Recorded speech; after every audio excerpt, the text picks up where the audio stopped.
yang ke-37 UNESA.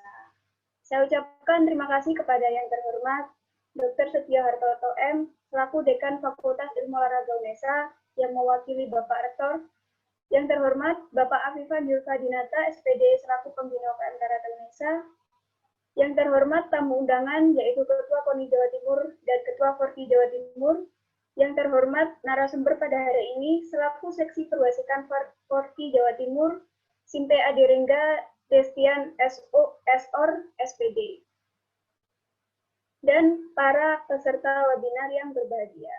Berikut ini saya akan bacakan susunan acaranya. Pertama, pembukaan. 2, doa. 3, menyanyikan lagu Indonesia Raya, Mars UNESA, dan Langkah UNESA. 4, pemaparan materi oleh narasumber, sekaligus diskusi tanya-jawab. 5, penutup.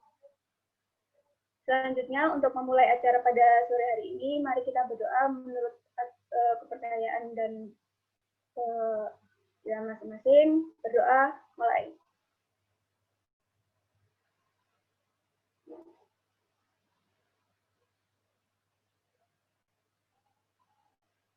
Berdoa selesai.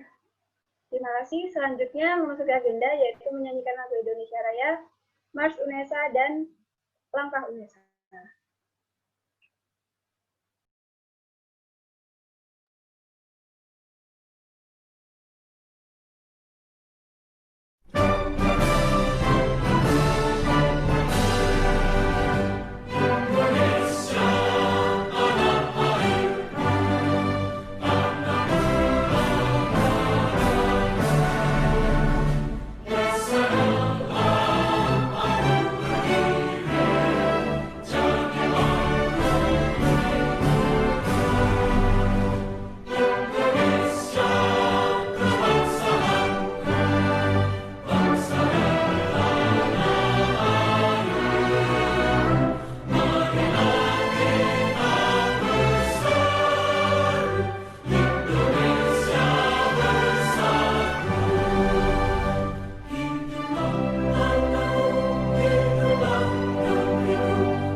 Membangun berdasarkan Pancasila.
Terima kasih. Pada sesi pertama yang diadakan pada hari Minggu kemarin, tanggal 30 Agustus 2020, pukul 9 pagi, hingga selesai kita sudah diajarkan bagaimana cara melatih, bagaimana memberi porsi latihan kepada atlet, sesuai yang disampaikan oleh Sinti Bisma dari pelatih Karate Pon Jawa Timur. Dari dia diberi latihan penguatan otot, latihan aerobik yang diberikan durasi 30-45 menit, 2-3 kali dalam seminggu. Juga ada pengukuran batas kebugaran seorang atlet dari dia sebelum latihan, dari saat dia latihan, bahkan selesai latihan. Selain itu juga dari atlet Puspada Jawa Timur, Sinti Sitiria, juga menyampaikan bagaimana penerapan latihan bagi atlet yang diadakan dalam situasi yang seperti ini, yaitu dengan pembatasan sosial berskala besar, jadi mengharuskan untuk tidak latihan dengan klub, tidak latihan dengan pelatihnya, bahkan harus latihan secara pribadi di rumah. Banyak banget yang harus dilakukan tanpa kalian bosan, tanpa kalian jenuh. Juga ada banyak cara untuk melakukan latihan-latihan tersebut. Bisa dilihat dari program-program sintesis dari kemarin, menyampaikan seperti gerakan jumping set, plank, squat, dan banyak lagi yang telah disampaikan oleh Sintia. Selain itu, Sintia juga menyampaikan untuk latihan teknik itu dilakukan dengan semua dari low hingga up hingga mencapai speed power yang full atau 100%. Nah, itu kan membahas tentang atlet, membahas tentang pelatih. Sekarang kita akan membahas bagaimana sih peraturan di era new normal ini oleh Sinti yang gantengnya, Masya Allah, dari Jombang, yang juga tidak kalah prestasinya dari Sinti Bisma dan Sinti Sitiria, yaitu Sinti Aderingga, Devian, SOR, dan SPD. Agar tidak lama-lama, saya serahkan langsung kepada teman saya, sebagai moderator Agustina Indah Mardika. Sudah siap, Sinti Ringga? Waktu dipersilahkan.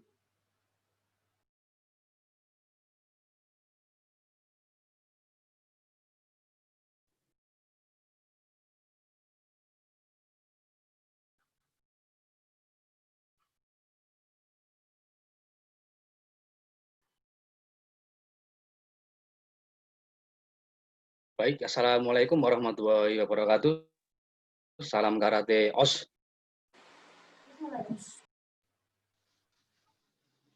Mbak moderatornya di mana ya? Halo, Mbak moderator.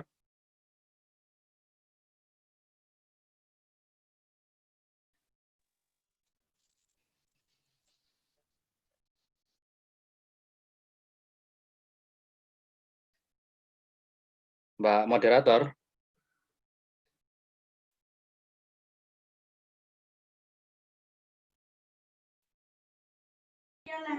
Maaf untuk moderator mungkin terkena gangguan jaringan. Oh gitu.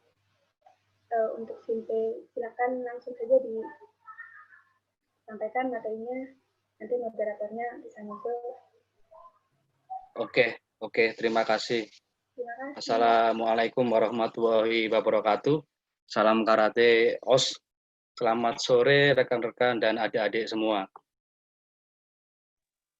Yang terhormat Rektor UNESA Profesor Dr. Nur Hasan MKes atau yang mewakili, yang terhormat Dekan Fakultas Ilmu Olahraga UNESA Dr. Setio Hartoto MKes, yang terhormat Pembina UKM Karate UNESA Bapak Afifan Yulfa Dinata, yang terhormat Ketua KONI Jawa Timur Bapak Erlangga Satriagung, yang terhormat Ketua Porki Jawa Timur Bapak Imade Sukadana, yang terhormat rekan-rekan sekalian, senpai, pelatih, sensei, serta adik-adik karateka yang saya banggakan. Baik, untuk menyingkat waktu akan langsung saya sampaikan. Materi yang akan saya bawakan adalah terkait dengan peraturan pertandingan karate. Jadi untuk kali ini akan kita sosialisasikan peraturan pertandingan karate. Jadi bukan penataran perwasitan, tapi apa-apa saja yang perlu dipahami seorang atlet dan seorang pelatih terkait dengan peraturan pertandingan karate yang berlaku. Baik.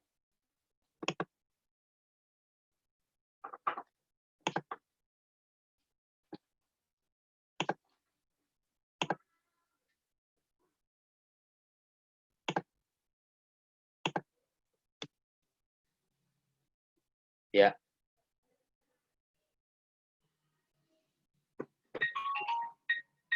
Sosialisasi peraturan pertandingan karate oleh saya Adi Rengga Drastian, juri B AKF Asia Karate Federation, kemudian wasit A nasional dan seksi perwasitan di Forki Jawa Timur. Baik kata dan komite peraturan pertandingan yang sudah efektif mulai tahun 2020. Jadi apa yang sudah disampaikan oleh WKF pada awal Januari 2020 ini akan saya sampaikan di sini. Sebelum kita mulai, ada baiknya nanti setelah saya sampaikan materi untuk komite, kita langsung tanya jawab terkait dengan komite. Kemudian setelah tanya jawab komite, baru dilanjutkan dengan yang kedua, yaitu kata.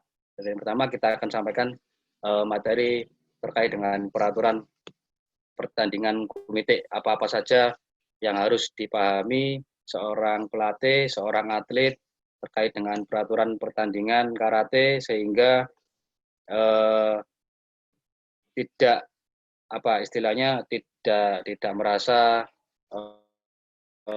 dimenangkan, tidak merasa dikalahkan. Bahwasanya apa saja yang ada di peraturan itu bisa dilaksanakan pada saat pertandingan.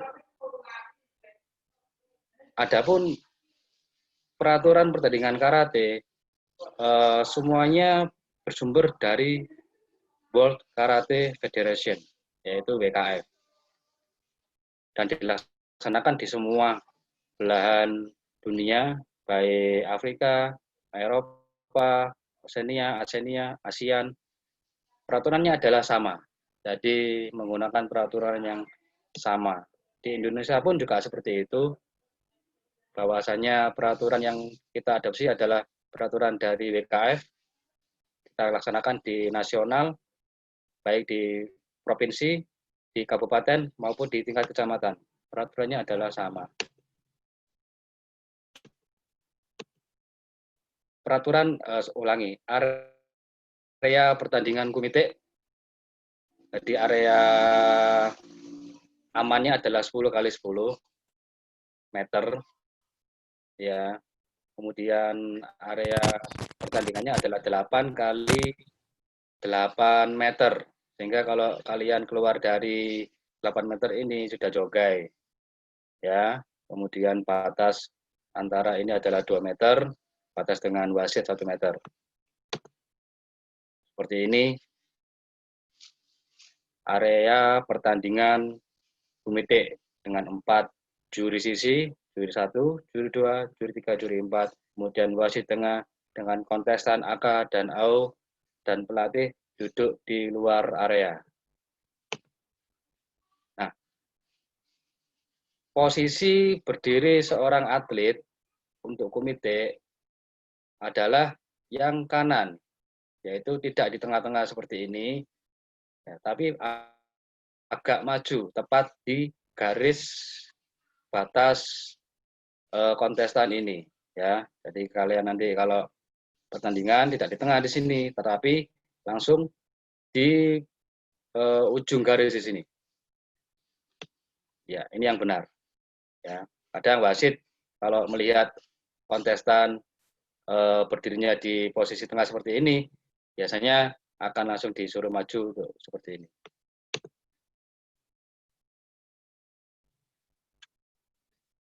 Baik, selanjutnya. Nah, ini yang agak baru juga sih. Mungkin yang baru, yang perlu dipahami. Bahwasannya jika seorang kompetitor atau seorang atlet memasuki tatami dengan peralatan yang tidak lengkap atau strategi, akan diberikan waktu 1 menit untuk memperbaiki kekurangannya tadi. Oke, itu lama. Nah, yang baru, apabila atletnya tidak menggunakan perlengkapan atau peralatan yang lengkap, pelatih tidak boleh mendampingi atlet tersebut. Oke, bisa dipahami. Jadi pelatih pada pertandingan itu tidak boleh mendampingi atletnya bertanding. Meskipun atletnya diberi waktu 1 menit untuk memperbaiki kekurangannya. Nah, pada saat itu juga pelatih dilarang mendampingi atletnya pada saat bertanding. Makanya harus dipastikan sebelum masuk ke tatami, peralatan yang digunakan harus sudah lengkap.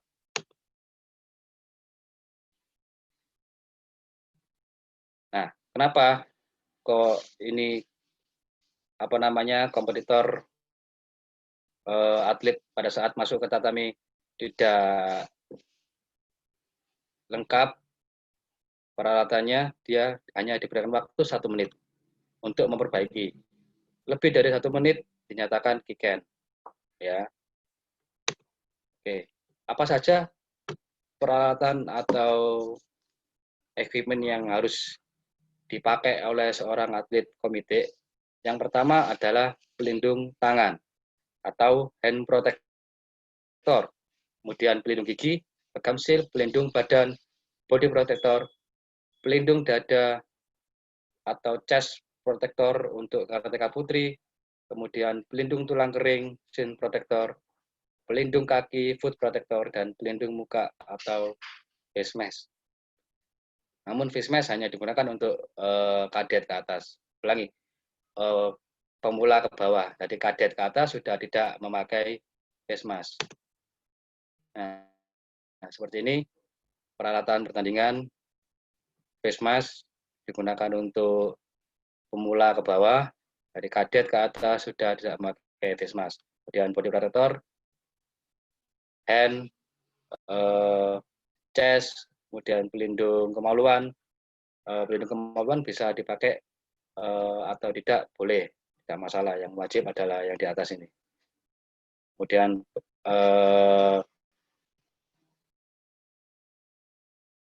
merek yang terdaftar di WKF ada beberapa, ini saya tampilkan: Adidas, Arawasa, Udono, Daido, Hayashi, Suredo, Tokaido, Wessing, dan mungkin ada beberapa lainnya.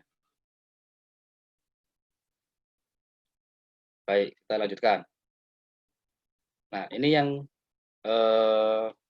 kadang-kadang di daerah masih seperti ini. Ini tidak boleh. Ya, jadi shin pad dan foot protector-nya adalah biru untuk AO dan merah untuk AK. Biru, foot biru, shin-nya juga harus biru. Ya, seperti ini juga tidak boleh. Ini foot-nya biru, shin-nya merah. Nah, ini juga tidak boleh. Pada saat akan memasuki arena, akan diminta wasit atau ini kansa untuk mengganti atau membenarkan peralatannya dalam waktu 1 menit. Selanjutnya, ini adalah contoh body protector. Ya. Ini tidak boleh. Contoh, ada beberapa atlet yang mungkin tidak nyaman memakai body protector, akhirnya dia hanya memakai body protector seperti ini, bawahnya kosong, bawahnya tidak ada pelindungnya. Ini tidak boleh. Selanjutnya, seperti ini juga tidak boleh. Nah, ini pelindungnya ada di bawah, yang tangannya memukul mengenai sininya. Ini yang salah ya, contoh yang salah. Nah, ini contoh yang benar. Body protector adalah melindungi seluruh badan, baik depan maupun sisi. Untuk anak-anak, pemula ke bawah seperti ini, children chest protector. Ya. Seperti ini juga tidak boleh. Jadi jangan salahkan wasit untuk meminta supaya diganti, dan sama waktunya adalah 1 menit, karena ini sangat membahayakan untuk kontestan, utamanya kontestan lawan. Apabila ini kuku yang jari yang terlihat, kemudian nanti dia menendang, bisa mengakibatkan cedera yang parah, bisa sampai robek. Yang benar adalah seperti ini, yang kiri yang melindungi akan menutupi seluruh permukaan kaki. Selanjutnya, ini adalah contoh dari hand protector yang benar. Jadi ada karet untuk menutupi semua, kemudian dua jari, kemudian menutupi ini permukaan yang digunakan untuk memukul. Jadi bukan seperti ini. Jadi ini juga tidak boleh. Ujungnya muncul, ini tidak boleh. Yang benar adalah yang seperti ini, yang menutupi semua permukaan yang digunakan untuk memukul. Face mask hanya digunakan untuk atlet kategori usia dini, prapemula, dan pemula. Jadi untuk kadet ke atas sudah tidak memakai face mask. Kemudian untuk komite usia di bawah 14 tahun, berarti pemula ke bawah. Untuk body protector, ya boleh di luar, boleh berada di luar seperti ini, kemudian dengan memakai face mask. Kemudian berikutnya, ya tali pada baju harus diikat, tidak boleh tidak diikat seperti ini. Tapi pada saat pertandingan berlangsung, apabila tali itu terlepas atau putus, itu tidak masalah. Yang penting pada saat masuk arena permulaan akan mulai, tali harus ditalikan seperti ini, yang kiri. Nah, seperti ini contoh yang benar, yang di tengah, ya sabuk tidak boleh melebihi dari lutut. Nah, seperti ini terlalu panjang, seperti ini terlalu pendek. Kemudian sabuk merah dan biru tidak boleh ada tulisan atau gambar seperti ini. Yang boleh hanya merek. Ya. Nah, ini yang boleh hanya merek. Jadi tulisan-tulisan, bordiran apa itu tidak boleh. Ini tidak boleh. Baik, berikutnya hijab. Untuk hijab adalah seperti ini, yang menutupi rambut dan telinga, namun lehernya tetap kelihatan. Nah, hijab ini berlaku juga untuk kontestan putra. Artinya ada beberapa negara seperti Iran atau India atau pokoknya daerah Timur Tengah, mereka ada kontestan putra yang memakai hijab. Itu juga berlaku sama seperti hijab yang dipakai oleh kontestan putri. Seperti ini, hijab untuk putri dan putra. Seperti ini. Karena keagamaan, kepercayaan di sana seperti itu, maka oleh WKF diperbolehkan baik putra maupun putri memakai hijab seperti ini. Ini juga berlaku untuk pelatih dan wasit juri. Nah, boleh memakai jilbab kalau pelatih dan juri ini adalah jilbab. Namun kalau wasit harus dimasukkan. Baik, selanjutnya tali rambut. Ya, tali rambut yang diperbolehkan adalah satu saja talian ke belakang seperti ini. Ini yang di tengah juga boleh, dan yang seperti ini juga boleh, meskipun di depannya ada beberapa tali. Yang penting di belakangnya adalah satu tali ekor kuda. Ya, satu tali rambut seperti ekor kuda. Hanya satu yang diperbolehkan. Apabila ada 2 atau 3 itu tidak boleh. Seperti ini pakaian yang salah, contoh-contoh pakaian yang salah, bajunya terlalu panjang, celananya terlalu panjang, sabuknya terlalu panjang, dan ada logo-logo selain logo ini, kemudian protektornya, footnya terlalu kecil, kekecilan, seperti ini adalah pakaian yang salah. Ini harus dibetulkan dan waktunya adalah 1 menit untuk memperbaiki peralatan yang kurang lengkap. Nah, ini juga penting juga bahwasanya pada saat pemberian hadiah atau pemberian medali atau piala, hendaknya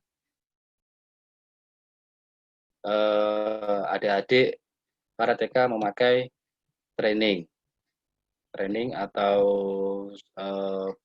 jaket kontestannya, jaket kontingen, atau memakai strategi seperti ini, ya. Jangan memakai kaos atau celana jeans, apalagi pakai sandal jepit seperti itu.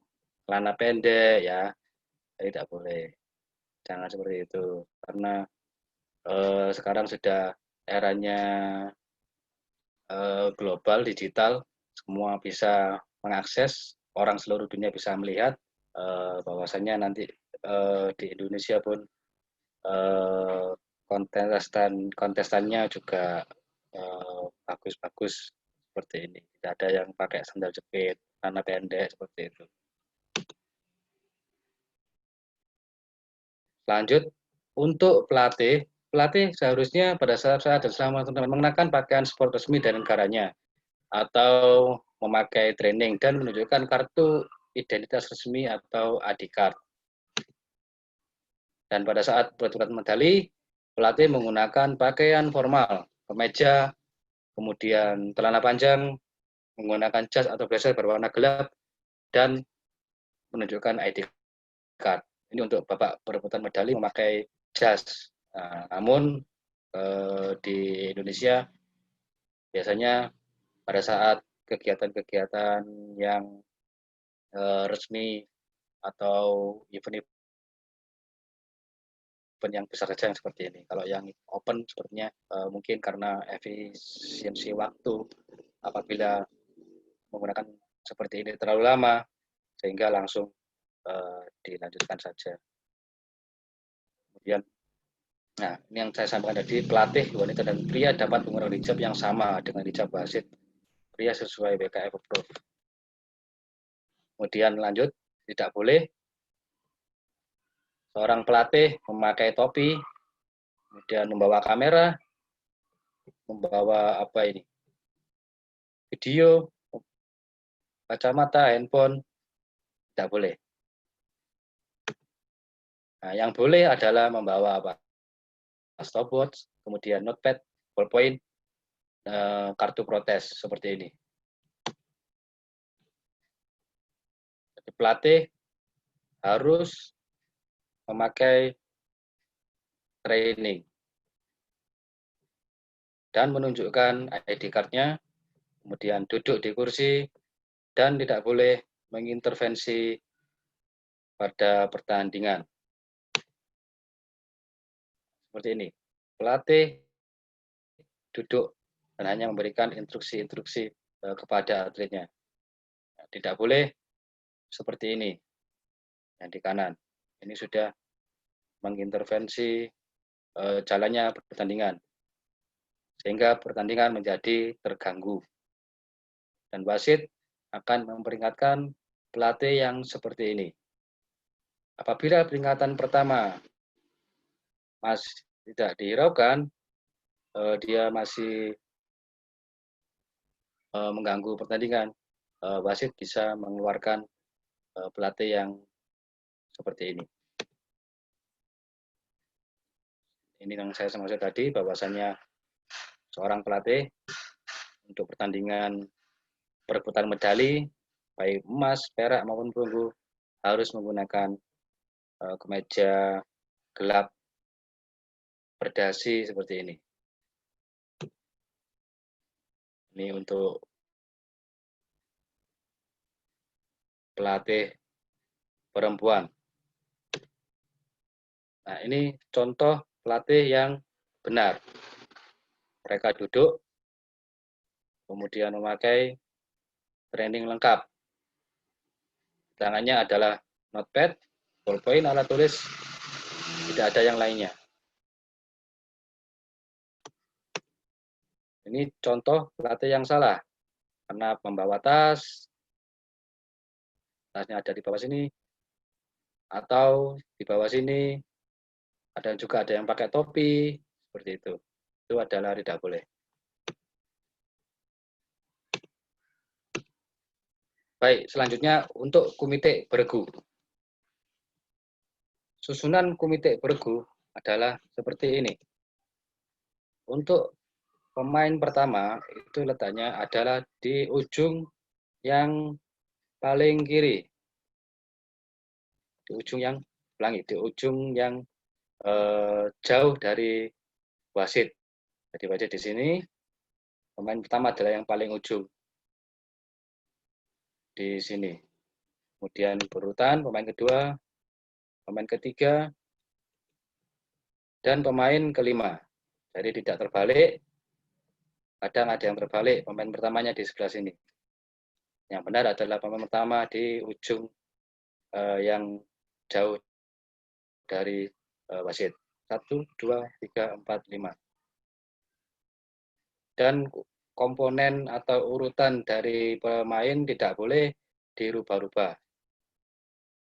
Harus sesuai dengan apa yang telah didaftarkan oleh pelatih ke tatami ini, ke tatami manajer atau ke arbitrator. Disesuai nama beserta urutannya. Ini adalah komite beregu. Seperti ini. Wasitnya adalah paling di kanan. Jadi urutannya adalah pemain pertama, pemain kedua, dan pemain ketiga. Adapun jumlah pemain untuk komite beregu putra adalah 5 dengan 2 cadangan. Dan untuk komite beregu putri 3 atlet cadangan. Pada komite beregu, pemain harus duduk menunggu pertandingan selanjutnya. Duduk dengan rapi. Nah, tidak boleh seperti ini, jalan-jalan, sana kemari, teriak-teriak, kemudian duduk seperti ini juga tidak boleh. Baik, lanjut ke durasi pertandingan. Durasi pertandingan komite, baik perorangan atau beregu. Untuk senior putra adalah 3 menit, senior putri 3 menit, U21 putra 3 menit, U21 putri 3 menit, kadet dan junior putra dan putri 2 menit. Usia dini, pemula 1,5 menit untuk putra dan putri. Jadi mulai dari U21 sampai dengan senior baik putra maupun putri adalah 3 menit. Dan kadet junior baru 2 menit. Baik, ini adalah contoh dari scoring board. Jadi ada macam-macam, ini yang saya tunjukkan adalah yang atas bawah. Jadi ada yang kiri kanan, ada yang atas bawah, yang di atas adalah AK, yang di bawah adalah AO. Kalau yang kiri kanan, yang kiri adalah AO, yang kanan adalah AK. Seperti itu. Selanjutnya, untuk waktu di scoreboard, ini yang perlu dipahami. Bahwasanya apabila waktunya sudah merah seperti ini, ya berarti dia berhenti. Nah, kalau putih seperti ini dia jalan, berarti artinya jalan. Kemudian ada yang terbaru, dia memakai digit, ada titik koma di belakang detik. Seperti ini. Ya 0,04. Dia jalan 0,00, tapi ini masih ada 6 second seperti ini. 6 second seperti ini berarti waktu belum habis. Apabila ada kejadian masih sah. Apabila sudah 0, 00, ini 0, kemudian bel berbunyi, artinya waktu pertandingan sudah habis. Selanjutnya, poin. Ada 3 tingkatan untuk poin. Yang pertama IPONG atau 3 angka, kemudian Wasari 2 angka, atau kemudian Yuko 1 angka. Ya, apa saja yang dimaksud dengan poin? Bagaimana seorang karateka memberikan poin? Harus yang pertama adalah approve and effective technique. Teknik yang disetujui dan efektif. Atau teknik yang diperbolehkan dan efektif. Kemudian nyata, benar, sesuai di ini area sasaran. Kemudian 100% memenuhi 6 kriteria poin. Ya, ini adalah 6 kriteria poin. 100% harus 100% good form untuk yang baik. Kemudian sporting attitude, vigorous application, sanchin, good timing, correct distance. Nah, ini good form maksudnya adalah bentuk yang baik sesuai dengan Kihon, sporting attitude, sikap sportif yang ditunjukkan, vigorous application, semangat yang teguh untuk mendapatkan poin, kemudian sanchin, good timing, waktu yang tepat, correct distance, jarak yang benar. Selanjutnya 7 kriteria poin, 7 sasaran, ulangi, 7 sasaran yang dapat mendapatkan poin. Mulai dari kepala, muka, leher, perut, dada, punggung, dan sisi. Apakah leher juga termasuk sasaran? Ya. Leher adalah sasaran poin yang bisa mendapatkan poin, namun tidak boleh tersentuh, tidak boleh terkena kontak. Lanjut.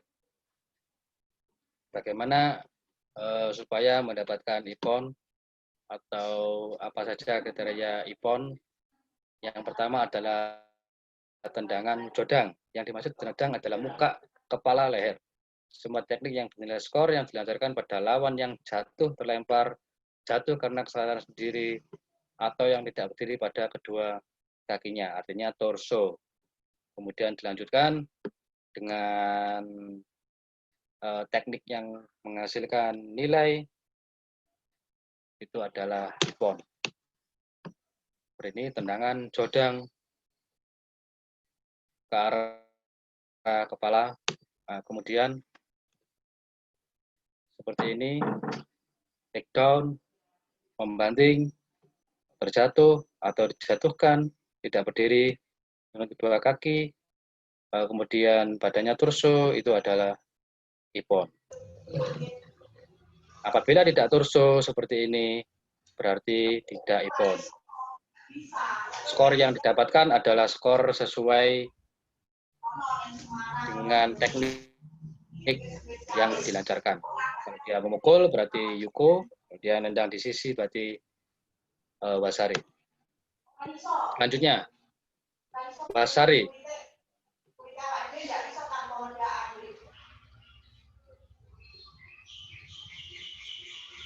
Oke, Wasari atau 2 poin, yaitu tendangan ke arah judang atau judang kiri. Yang dimaksud judang adalah ke arah perut, dada, punggung, dan samping.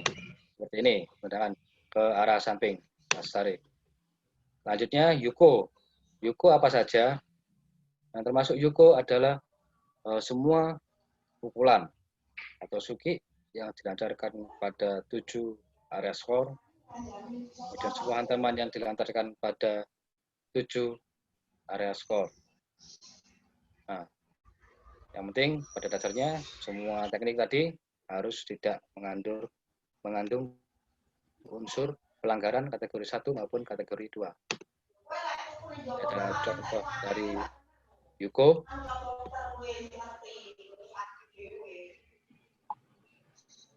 Selanjutnya, jarak untuk tendangan jodang. Senior adalah 5 cm, junior dan kadet adalah 10 cm. Oke, selanjutnya adalah pelanggaran. Ya, apa saja yang tidak boleh dilakukan oleh seorang atlet. Apabila dilakukan, akan mendapatkan pelanggaran. Prohibited behavior. Perilaku yang dilarang. Hukumannya adalah untuk peringatan Shukoku, kemudian meningkat Ikoku, dan meningkat lagi Hansoku Cui. Kemudian hukuman atau penalti ada 2, yaitu Hansoku dan Shikaku. Ini kalau wasitnya dia menyilangkan tangan seperti ini, itu adalah kategori 1. Sama di juri juga seperti itu, bendera disilangkan. Kemudian kategori 2 seperti ini, bendera juri seperti ini. Baik, apa saja yang termasuk ke pelanggaran kategori 1? Yang pertama, 1, teknik yang mengakibatkan kontak berlebihan atau serangan yang terlalu keras, itu tidak boleh. Kemudian teknik yang mengakibatkan kontak ke tenggorokan, itu juga dilarang. Serangan ke lengan kaki, kemaluan, persendian, atau punggung kaki. Serangan ke wajah dengan teknik tangan terbuka, teknik bantingan yang berbahaya dan terlarang. Ada 4 yang termasuk ke dalam kategori 1.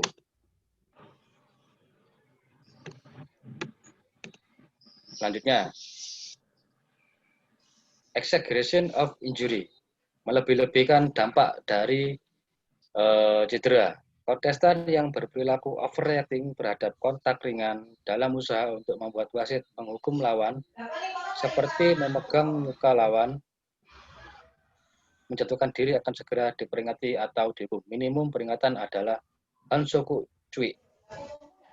Memang ada cedera, tapi kontestan tersebut berperilaku overreacting atau melebih-lebihkan dampak dari cedera tersebut, yang dinamakan exaggeration atau melebih-lebihkan dampak cedera.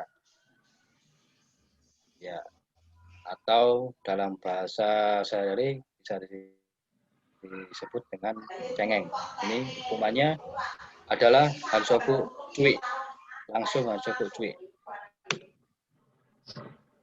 Nah, selanjutnya ini yang perlu dipahami oleh pelatih maupun atlet, bahwasanya fakening injury, yaitu berpura-pura terluka. Misalnya ketika terjatuh dan terguling di lantai, dan tidak didukung oleh fakta yang sesuai dengan yang dilaporkan oleh dokter netral.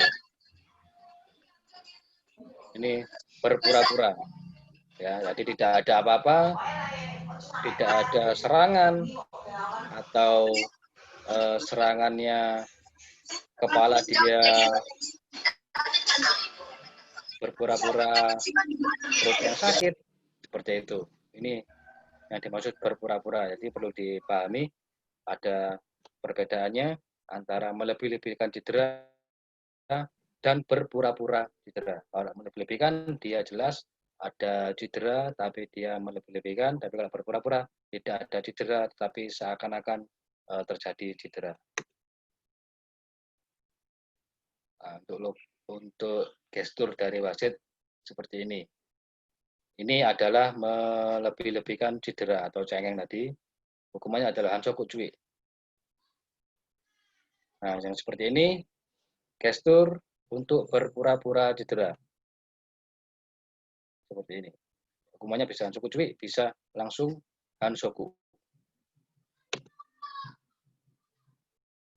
Baik, selanjutnya untuk kategori 2.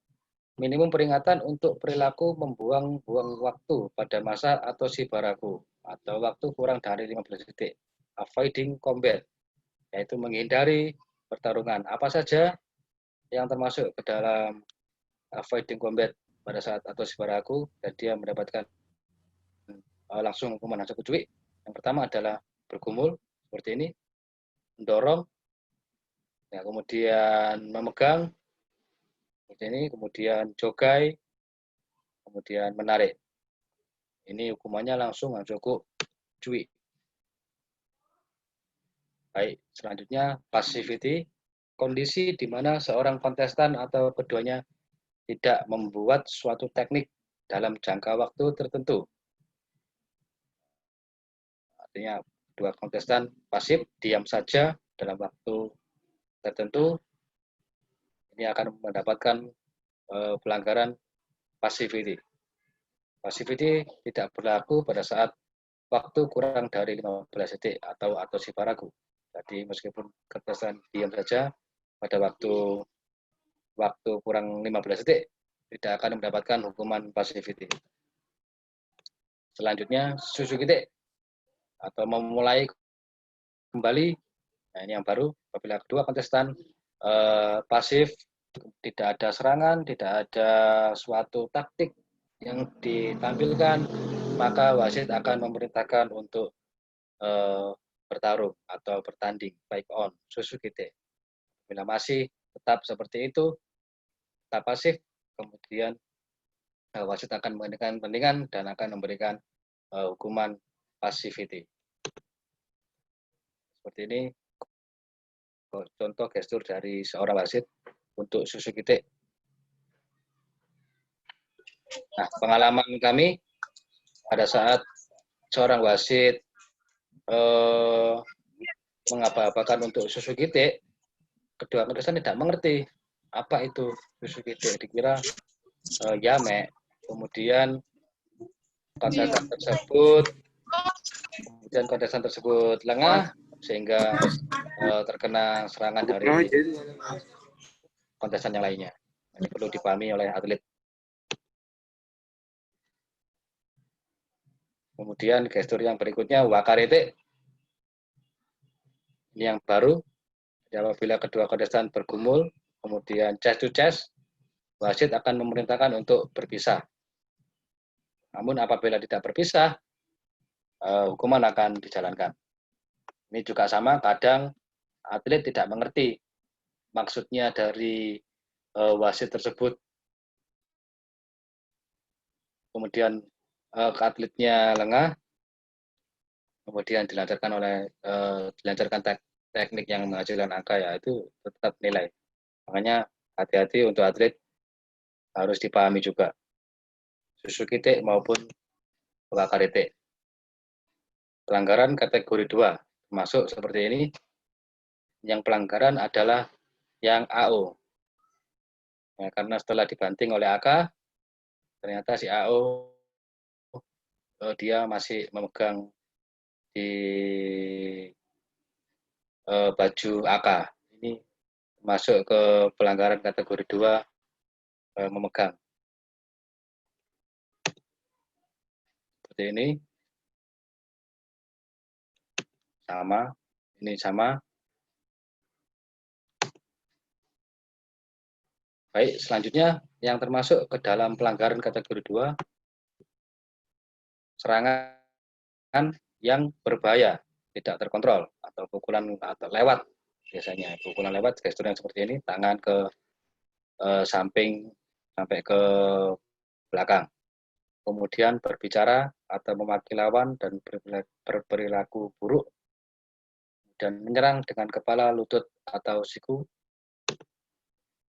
Ya, kiranya cukup dulu. Demikian untuk komite, peraturan komite. Kita lanjutkan dengan sesi tanya jawab dulu. Setelah tanya jawab akan kita lanjutkan untuk materi kata. Di materi komite memang agak lama, nanti untuk kata saya kira tidak terlalu panjang seperti komite. Baik, saya kembalikan ke MC atau moderator.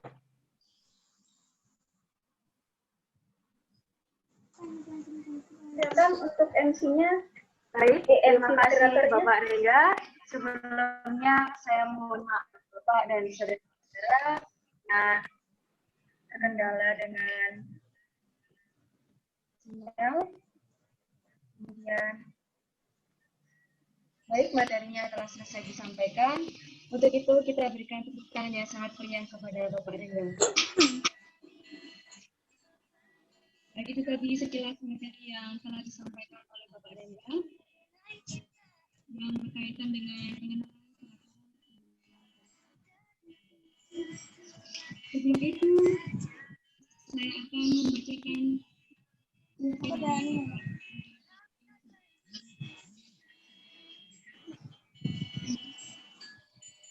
membacakan MSH Internet Jatim yang seksi penyiasan Jatim, Physical Education Officer dan Sanadiyat Mainan. Terima kasih, dan kemudian selanjutnya akan ada sesi tanya jawab. Yang pertama yaitu dari Tanya Merizin Asar, SMPN 1 LASS. Ditujukan kepada Bapak Rega, yaitu bagaimana cara untuk menjadi wajib juri nasional dan berapa saja nilai yang sesuai ketika melakukan penilaian. Terima kasih.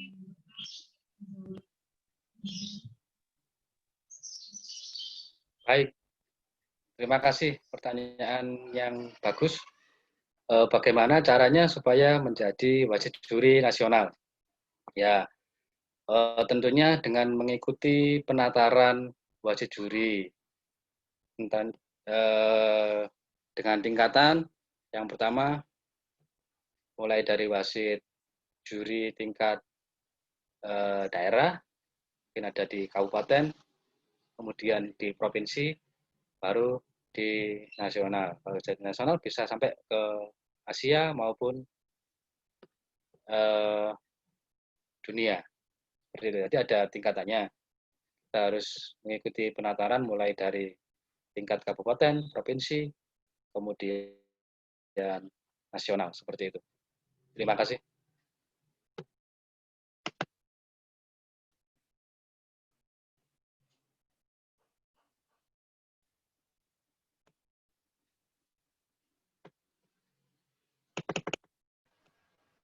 Maaf untuk Mbak moderatornya, Mbak Agustin, mic-nya dinyalakan dulu.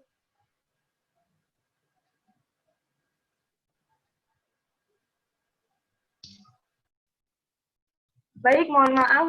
Terima kasih sudah diingatkan. Mohon maaf Bapak. Saya lanjutkan untuk pertanyaan selanjutnya yaitu Muhammad Yoga, yaitu pertanyaannya poin area yang dilarang apakah usia dini dan usia dini. Bagaimana Bapak? Terima kasih.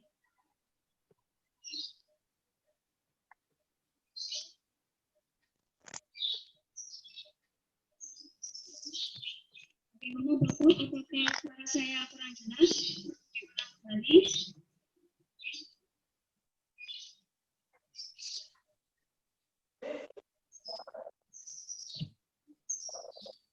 Halo. Dari pertanyaan. Ya, Bapak. Apakah pertanyaannya perlu saya ulang kembali?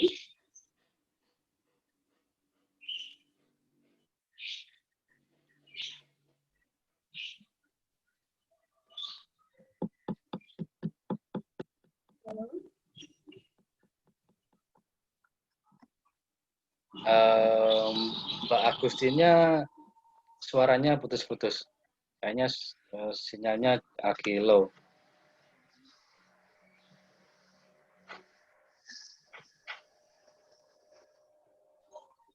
Baik Bapak, mohon maaf. Bagaimana, apakah sudah terdengar jelas untuk suara saya? Oke. Ya, sudah jelas, Mbak. Apa digantikan ini MC-nya aja yang tanya, nggak apa-apa. Baik. Baik Bapak. Ini saya lanjut atau bagaimana Bapak? Ya, baik, sudah jelas ya Bapak ya? Ya.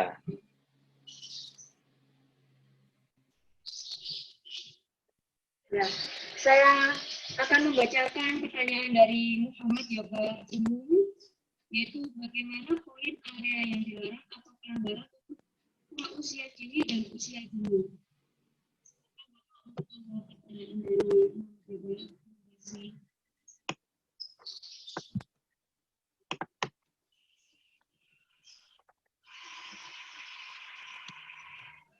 Mohon maaf untuk moderator mungkin kekurangan sinyal, jadi saya alihkan ke saya saja ya. Baik, maaf sebelumnya. Ya, diambil alih aja. Ya. Saya ambil pertanyaan dari para peserta.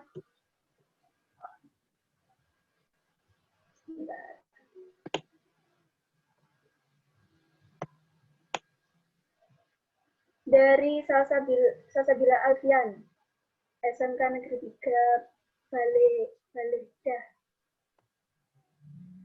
Pelanggaran apa saja yang dapat membuat peserta kejuaraan langsung didiskualifikasi meskipun hanya melakukan satu pelanggaran? Baik, memang ada beberapa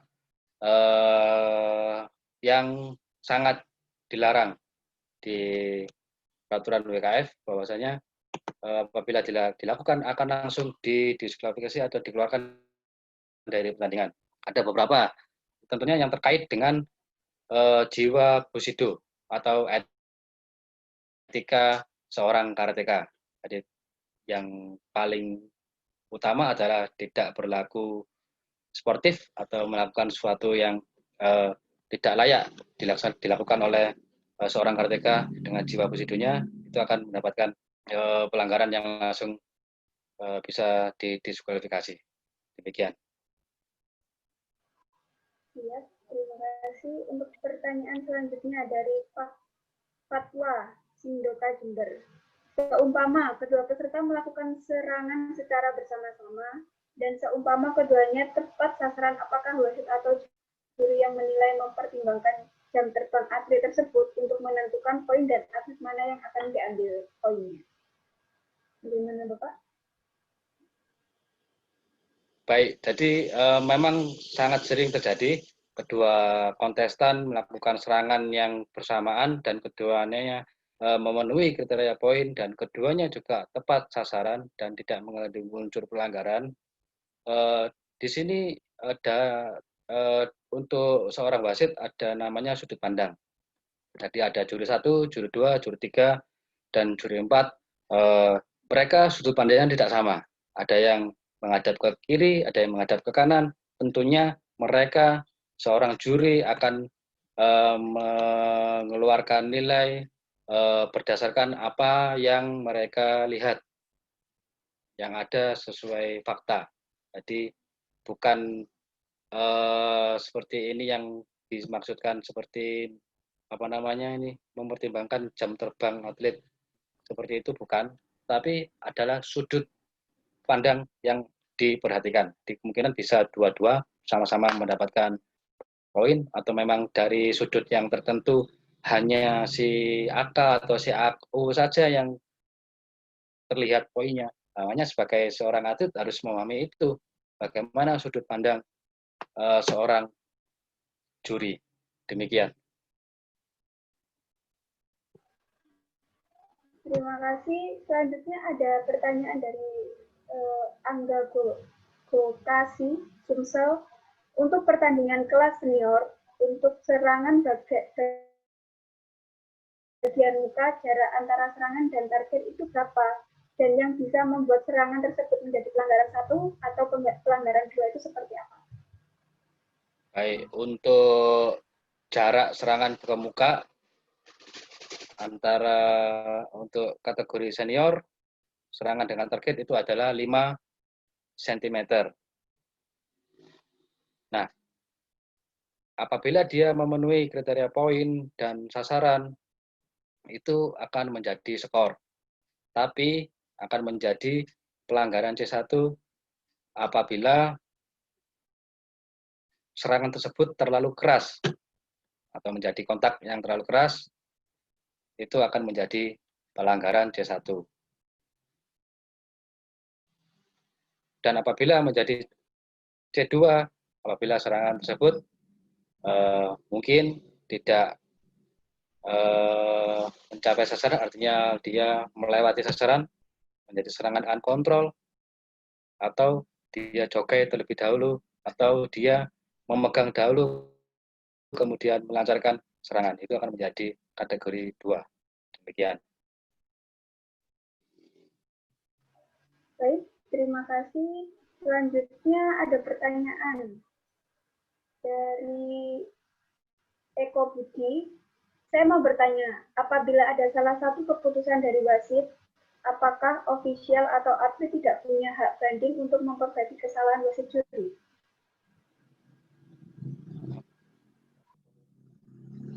Jadi apabila ada keputusan dari wasit, apabila ada salah,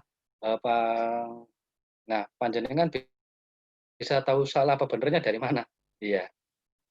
Nah, maksudnya begini, kalau memang ada yang dimungkinkan mungkin ada salah, seorang wasit atau juri yang berhak protes adalah official.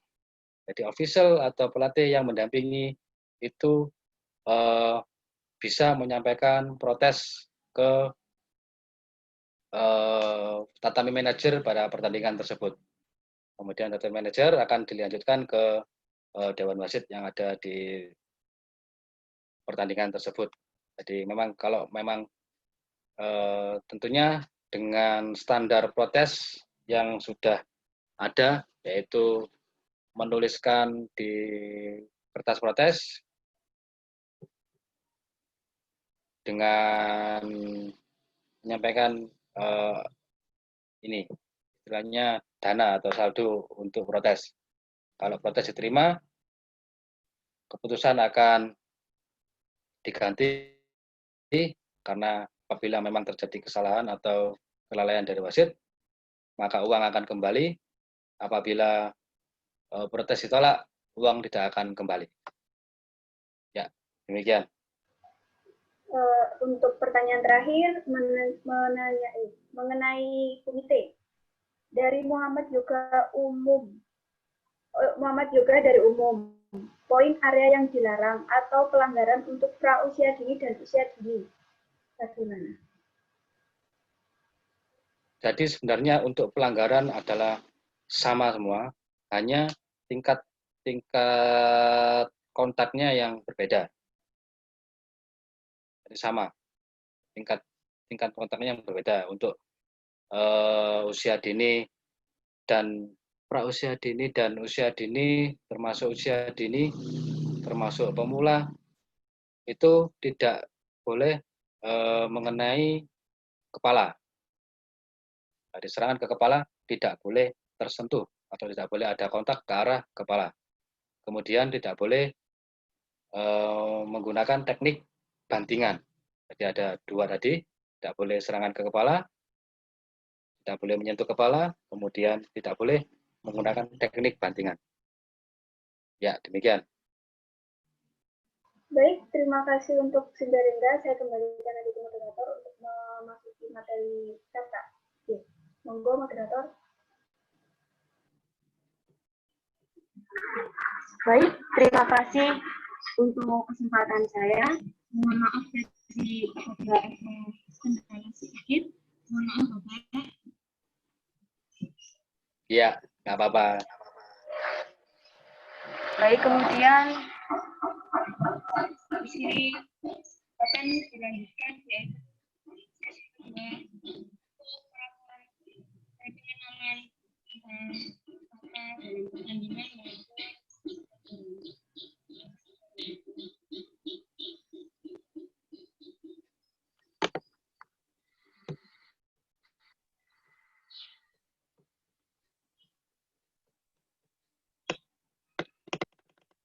Oke, saya lanjutkan. Selanjutnya untuk kata ini tidak terlalu banyak, sekitar 30-an slide. Baik, terima kasih. Nah, ini adalah area pertandingan kata. Area pertandingan kubitik bisa dipakai area pertandingan kata, namun tidak ada pembatas antara AK dan AU di tengahnya. Adalah matras yang sama, kemudian warna yang sama di dalam, warna yang sama di luar, seperti ini. Kemudian tempat juri ada di depan, ada 7 juri, 1, 2, 3, 4, 5, 6, 7, kemudian software technician atau administrasi pertandingan. Nah, kompetitor atau kontestan setelah bermain akan menunggu hasil di dalam tatami. Setelah hasil didapat, kompetitor akan memberi hormat dan meninggalkan tatami. Kontestan harus menggunakan sabuk merah polos atau sabuk biru polos sesuai babak yang dimainkan. Sama seperti komitik, tidak boleh ada bordiran atau tulisan-tulisan yang ada di sabuk, yang boleh hanyalah merek. Ada 102 BKF kata list yang bisa dimainkan oleh kontestan. Ada 102 pilihan kata. Kemudian penilaian kata dan bungkai, ada 2 kriteria utama penilaian. Yang pertama adalah technical performance, yang nilainya adalah 70%. Yang kedua, athletic performance, yang nilainya 30%. Technical performance dan athletic performance adalah 2 nilai yang berbeda. Dengan skala 5 sampai 5.0 adalah yang paling rendah, sampai dengan 10.0 yang paling tinggi, dengan batas atau koma 2 setiap angkanya. Seperti ini, 5,0 adalah angka yang paling rendah, jadi penampilan yang sangat buruk. Kemudian 7,0 adalah medium atau rata-rata, kata yang baik. Kemudian nilai 10 adalah penampilan yang sempurna. Kemudian apabila karakter tersebut diskualifikasi akan mendapatkan nilai 0,0. Ini ada contoh dari penilaian dengan 7 juri, nilai 2 nilai tertinggi dan 2 nilai terendah dicoret atau dihapus, kemudian sisanya ditotal. Untuk teknikal kalikan 70%, untuk athletic performance kalikan 30%. Kemudian keduanya dijumlahkan. Ini adalah contoh penilaian untuk kata. Tidak ada reference. Bapak seri akan diselesaikan dengan memainkan kata yang baru. Kriteria penilaian ini seperti ini yang dimaksud dengan technical performance. Yang pertama adalah stance. Di sini stance ini adalah kuda-kuda, kemudian teknik, kemudian transitional movement atau transisi gerakan, kemudian timing, waktu yang benar, correct breathing, pernafasan yang benar, kemudian fokus atau gimmick, kemudian conformance. Ini conformance adalah kesesuaian antara kihon dengan style atau ryu kata yang dimainkan. Kemudian athletic performance ada tiga ini. Yang pertama strength, kekuatan, 3 komponen: strength, kekuatan, speed, kecepatan, dan balance, keseimbangan. Seperti itu.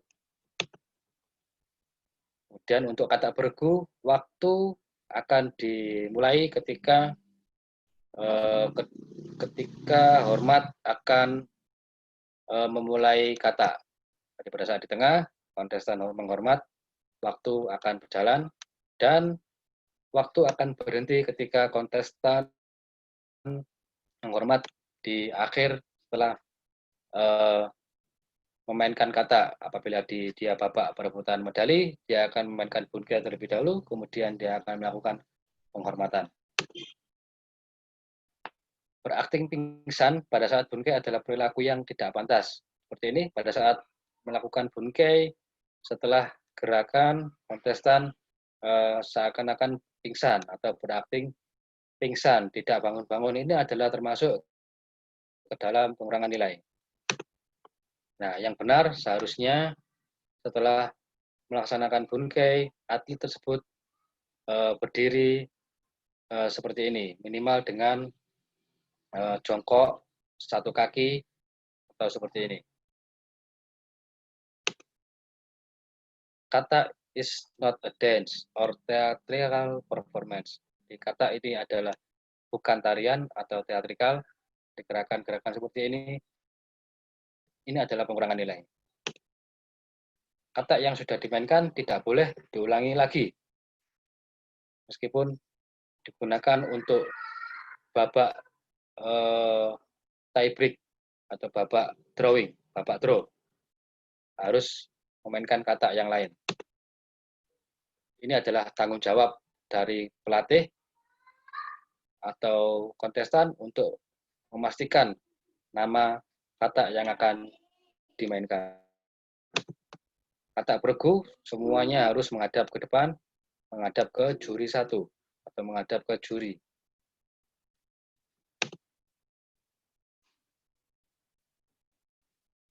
Kata bergu tidak melakukan penghormatan atau salah satu tidak melakukan penghormatan adalah diskualifikasi.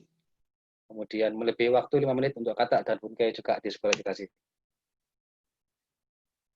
Apabila di babak perebutan medali keduanya diskualifikasi, maka kata baru harus dimainkan, memainkan kata lagi. Ini yang termasuk ke dalam pelanggaran atau foul di kata. Yang pertama, sedikit kehilangan keseimbangan, melakukan gerakan tidak benar, gerakan tidak sinkron, penggunaan isyarat terdengar, sabuk terlepas dari ikatan namun masih menggantung di pinggang selama penampilan, membuang-buang waktu, termasuk berjalan terlalu lama, membungkuk secara berlebihan atau jeda terlalu panjang sebelum dimulai, menyebabkan cedera oleh kurangnya pengendalian gerakan selama bunkai. Ini ada contoh sabuk yang lepas, ini masih foul atau pelanggaran. Tapi apabila sabuk sudah terjatuh seperti ini adalah diskualifikasi.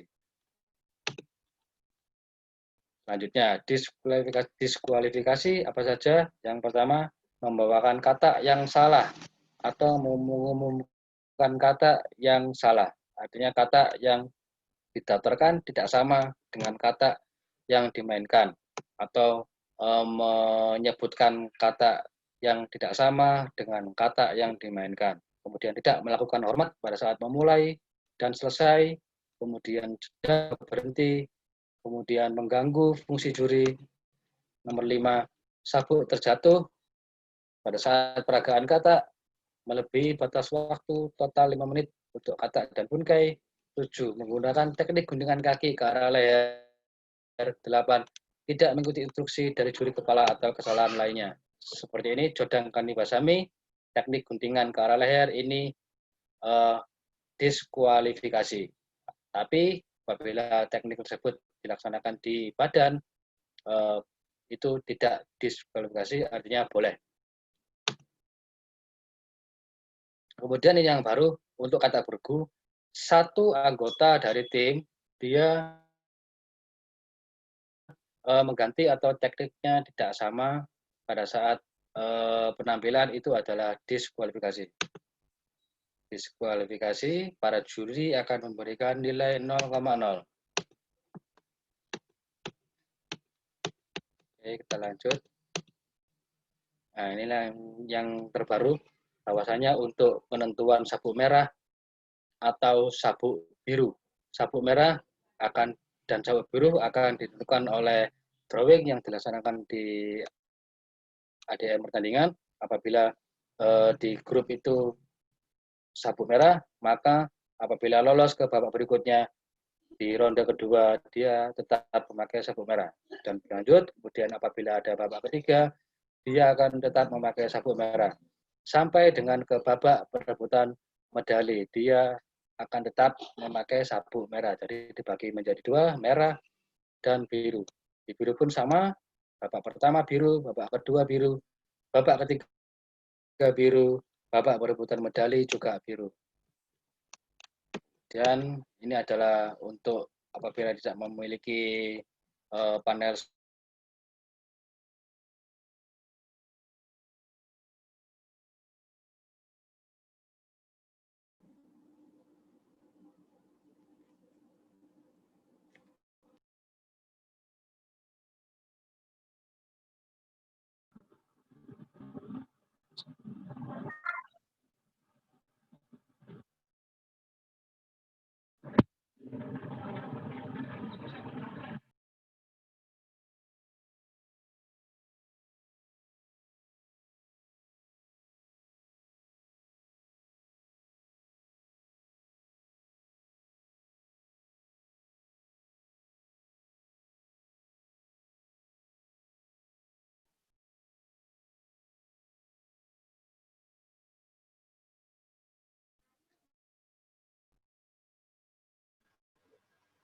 Halo? Mohon maaf, sepertinya Rengga kehilangan koneksi ya. Halo. Mohon maaf Bapak, sepertinya Bapak terkendala sinyal atau bagaimana? Karena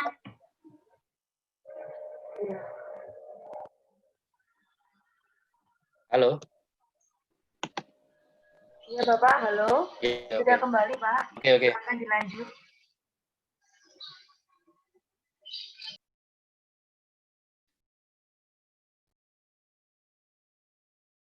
Oke, sampai mana tadi? Apa langsung tanya jawab aja? Gak apa-apa? Sampai peraturan dari sabuk merah dan biru. Kenapa? Sampai mana? Halo? Queen, halo? Halo?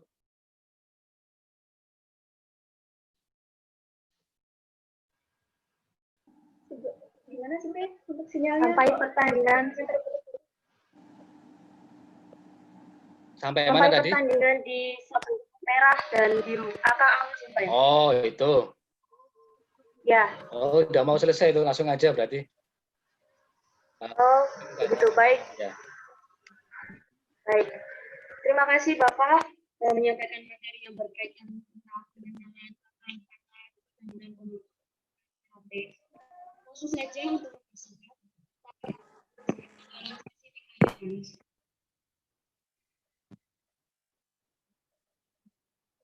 pertama dari bangsa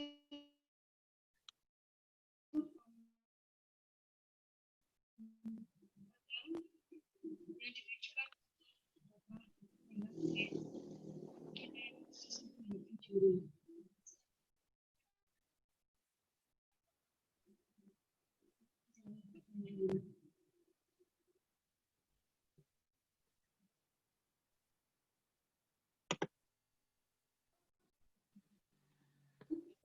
Halo, putus-putus Mbak. Pertanyaan yang mana? Saya baca aja, nggak apa-apa. Yang mana? Dari siapa? Halo? Ya, Bapak bagaimana? Pertanyaan dari siapa? Nggak dengar mbaknya. Dengan Bangsel Kodam. Hah? Bangsel Kodam. Bangsel Kodam. Dari Bangsel Kodam. Iya. Yang pertanyaannya ini untuk kelas usia dini, apakah jam terbang akses juga dijadikan penilaian khusus bagi hakim juri? Untuk usia dini, apakah ada penilaian khusus dari wasit juri? Ya, hakim juri, Bapak. Mohon maaf, Hakim hakim juri. Iya. Oh iya, jadi tidak ada kriteria atau untuk apa namanya tadi kriteria khusus. Jadi peraturannya adalah sama. Jadi yang dipakai adalah peraturan dari WKF. Ada dua kriteria utama, technical performance dan athletic performance. Yang keduanya dibagi menjadi 70% dan 30% dan akan dinilai sesuai dengan apa yang dimainkan. Terima kasih. Baik, terima kasih Bapak. Untuk itu saya kembalikan kepada Desi karena saya sudah tidak. Terima kasih. Saya berikan kepada Desi. Ya, terima kasih untuk moderator. Maaf, sekali lagi mungkin sinyalnya kurang bagus. Saya lanjutkan, Simpe. Pertanyaan dari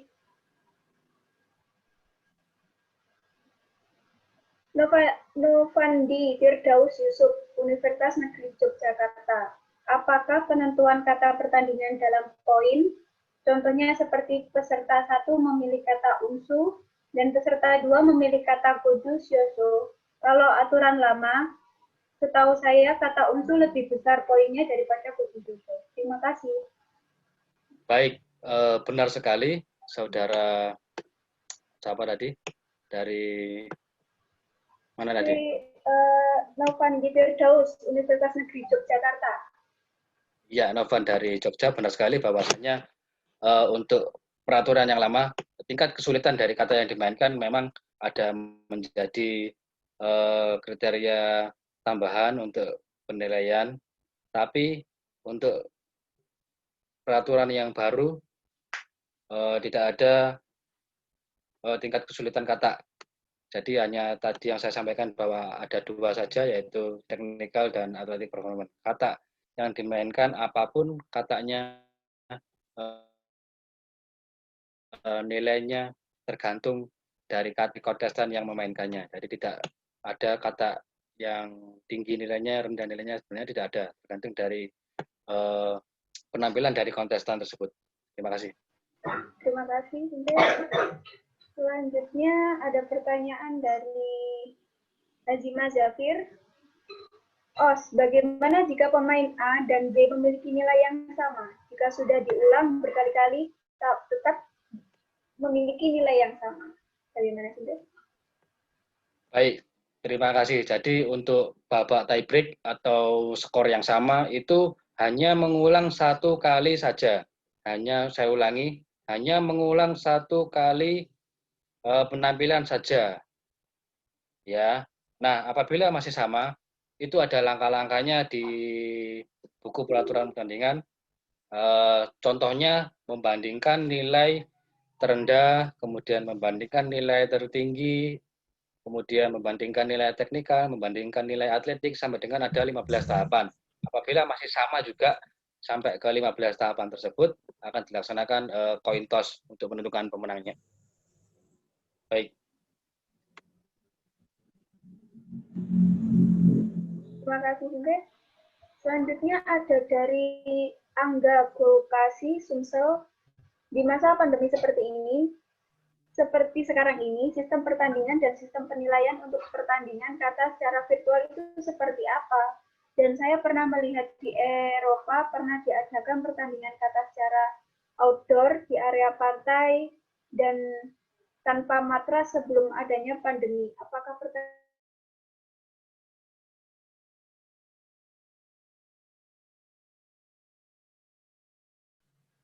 Baik, terima kasih. Untuk pertandingan kata secara virtual, kebetulan kemarin saya juga sedang bertugas juri di kejuaraan kata virtual. Sebenarnya sama, penilaiannya adalah sama, yaitu technical performance dan athletic performance. Ada dua kriteria utama yang dipakai. Tadi penilaiannya adalah sama, namun kita tidak melihat penampilan kata tersebut secara langsung, tapi melihat dari video yang dikirimkan oleh peserta. Kemudian pernah melihat di Eropa ada pertandingan secara outdoor di pantai dan tanpa matras sebelum adanya pandemi. Apakah hal tersebut bisa diterapkan untuk pendidikan kata di masa pandemi ini? Nah, kalau tidak, itu adalah saya juga melihat itu adalah seperti summer beach, summer event, jadi seperti pertandingan multi event. Jadi yang dilaksanakan di pantai itu adalah pengembangan dari BKF saja sebenarnya. Kalau dilaksanakan di Indonesia, kenapa tidak? Why not? Gitu. Boleh-boleh saja. Tapi nanti setelah ini aja pandemi selesai ya. Kalau di masa pandemi ini kayaknya hanya pertandingan secara virtual yang diperbolehkan. Terima kasih. Untuk pertanyaan terakhir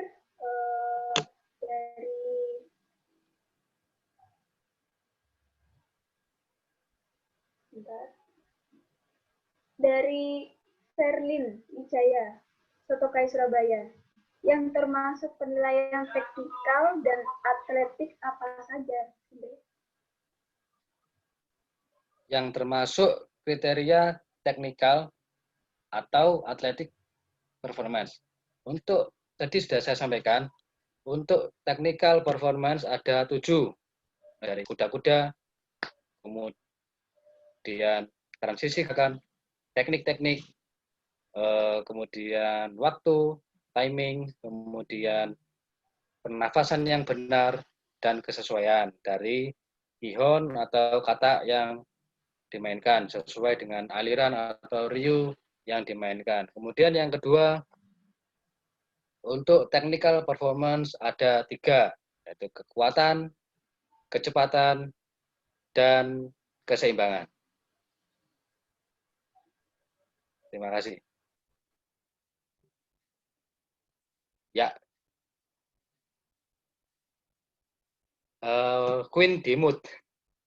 Oh, maaf. Terima kasih untuk Siberengga. Untuk pertanyaan yang lain yang masih belum terjawab, dari yang penting hingga kata tadi yang masih belum terjawab, bisa silakan menghubungi JP biar bisa tanya-tanya langsung mungkin ke Siberengga atau melalui via apa bisa ditanyakan. Saya selaku MC mohon maaf untuk moderator tadi kehilangan sinyal. Jadi untuk acara selanjutnya saya ucapkan terima kasih Bapak Adirengga telah mengisi materi pada sore hari ini mengenai peraturan pertandingan karate. Saya ucap kepada panitia yang ribet jadi tadi ya, maaf karena banyak gangguan sinyal. Jadi kesimpulan pada pemateri pada sore hari ini tuh semua kegiatan memang terhenti, tapi tidak memutus kayak pertandingan semacam apapun seperti virtual, seperti yang ditanyakan tadi, seperti kejuaraan yang akan dilakukan kayak di pasir, kayak model-model Eropa, semua itu bisa terjadi kapan saja. Namun tetap diperhatikan bagaimana peraturan-peraturan yang sudah ditetapkan di era terbaru ini, seperti tadi pemain kata tidak boleh sampai sabuknya lepas karena akan dieksploitasi. Terus untuk pemain komite harus memakai peralatan yang sesuai dengan aturan, tidak boleh melebihi head throw misalnya, atau skinnya tidak boleh berbeda warna. Jadi perlu diperhatikan kembali untuk para official, para pelatih mengenai peraturan-peraturan yang telah disosialisasikan oleh Siberengga. Terima kasih sebelumnya. Saya selaku MC mengucapkan Banyak terima kasih dan maaf kalau banyak kesalahan tadi. Oh, Baik, terima kasih sama-sama. Sampai jumpa kembali.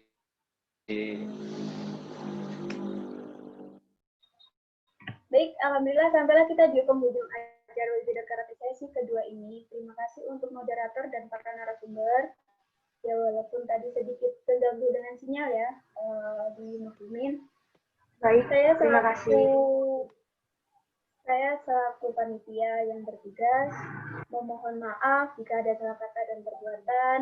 Saya ucapkan banyak terima kasih dan saya ingatkan kembali untuk para peserta webinar untuk tidak lupa mengisi absensi dan link evaluasi yang telah dibagikan di Telegram atau di chat mungkin dari panitia untuk pembuatan sertifikat kalian. Jadi saya harap kalian bisa mengisi segera karena ada batas waktunya. Akhir kata, terima kasih. Wassalamualaikum warahmatullahi wabarakatuh. Sampai jumpa kembali di webinar yang akan datang. Os.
Superhero.